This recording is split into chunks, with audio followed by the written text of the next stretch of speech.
Bonjour, et bienvenue à vous tous, sur la chaîne de Taurodyssée.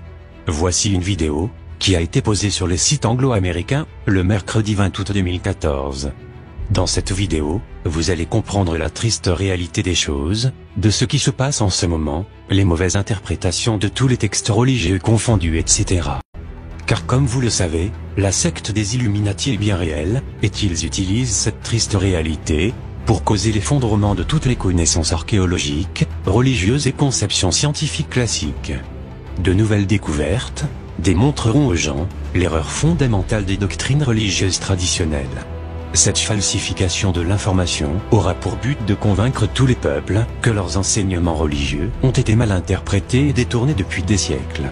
Il s'agit d'une phase de préparation psychologique visant à détruire les fondements des religions traditionnelles. Donc, voici la vidéo, que je vous ai traduite en voix française. Le monde dans lequel nous vivons, est un mystère pour la plupart des gens vivants aujourd'hui. Et très peu de gens connaissent la vérité, sur notre histoire de l'univers, et notre existence. Personne, en dehors d'une société secrète, connaît la vérité. Afin que nous sachions la vérité, il ne faut pas oublier, que nous avons été élevés à croire ce qu'on nous a appris dans nos écoles.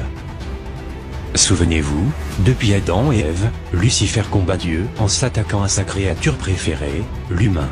Il n'a eu de cesse que de corrompre, salir, avilir les hommes, les conduire à la haine, et au désespoir par les guerres, l'orgueil et la corruption. Aujourd'hui, Lucifer est, en apparence, le grand vainqueur du combat, qui l'oppose aux forces du bien.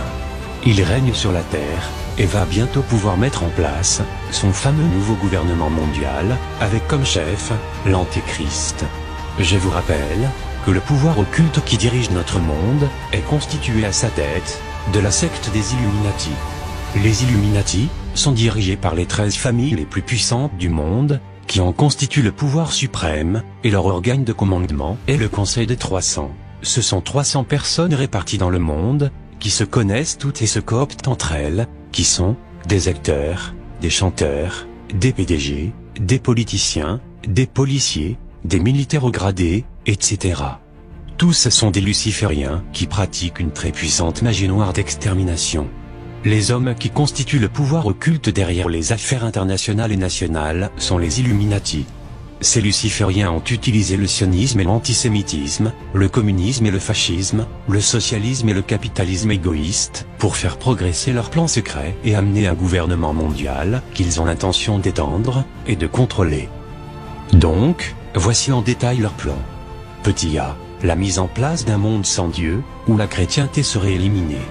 Ceci n'est pas uniquement la conséquence de la haine des Illuminati envers le Christ, mais aussi une obligation. Car les chrétiens sont un obstacle majeur à ce projet. La société luciférienne étant aux antipodes de la société chrétienne, il y aurait toujours des opposants à ce projet, et suffisamment forts pour l'en empêcher.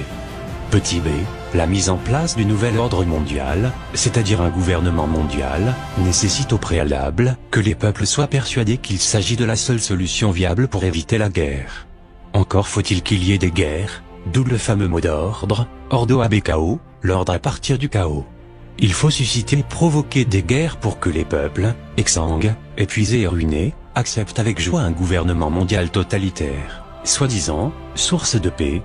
Petit c, la guerre financière, crise économique, crise monétaire, crise de la dette, toutes ces crises n'ont qu'un but, préparer le monde à la banqueroute universelle.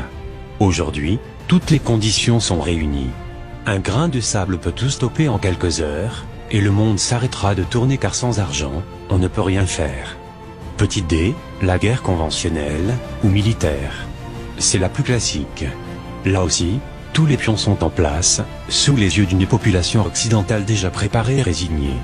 Albert Pike nous a expliqué qu'elle opposerait le monde musulman à l'Israël et ses alliés. Et effectivement, tout le nord de l'Afrique, le Moyen-Orient, est prêt, il n'y a plus qu'à. Petit e, la guerre civile, la guerre financière, évoquée plus haut va ruiner les populations en un clin d'œil, et les priver de l'essentiel. La guerre au Moyen-Orient va faire exploser le baril de pétrole, donc l'énergie, et générer une inflation fantastique. La majorité de la population, qui vit désormais en ville, ne tiendra pas 3 jours. Quant aux banlieues, elles n'attendent que ça pour se livrer au pillage. Petit f, la guerre bactériologique, ce type de guerre est très probable. Depuis le coup d'essai de la fausse grippe espagnole en 1917, et de la fausse grippe aviaire en fin 2004, les laboratoires ont fait beaucoup de progrès, et il faut s'attendre à des virus mortels sélectifs, avec un coup de maître. La vaccination générale, vaccination qui bien entendu, portera en elle-même, les gènes d'un autre virus mortel.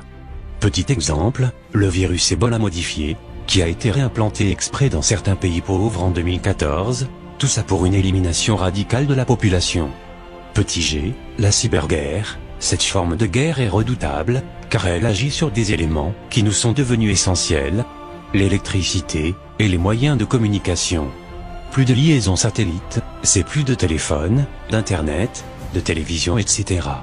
Un virus informatique, ciblant les centrales électriques, c'est plus d'informatique, plus de chauffage, plus d'eau courante. Le retour à l'âge de pierre. Sans compter les problèmes prévisibles dans les centrales nucléaires, car plus d'électricité, veut dire aussi plus de refroidisseurs nucléaires, donc sans refroidissement les moteurs nucléaires explosent. Le Stonehenge américain. Ce monument de granit est situé à El-Berkouti, en Géorgie. D'une hauteur de 6 mètres, il est composé de 6 dalles de granit, d'un poids total de 120 000 kg. Le plus étonnant de ce monument n'est pas sa taille, mais le message gravé qu'il porte. Il s'agit des 10 commandements américains pour un âge de la raison. Ces commandements concernent notamment le dépeuplement massif des humains de notre planète Terre, un gouvernement mondial unique, et l'introduction d'un nouveau type de spiritualité, etc. Voici le premier commandement, commandement numéro 1. Maintenir l'humanité, sous les 500 millions d'êtres humains en perpétuel équilibre avec la nature. Nous sommes 7 milliards. Je vous laisse faire le calcul. Car depuis 2010, ils ont passé la vitesse supérieure, en créant dans le monde, de faux tremblements de terre, de faux tsunamis, de fausses inondations, de faux crashs, ou disparitions d'avions, et de fausses guerres, etc.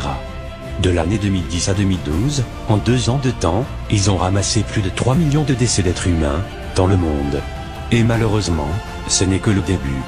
Je vous laisse en juger par vous-même, et je vous dis à très bientôt, sur la chaîne de Thor Odyssey.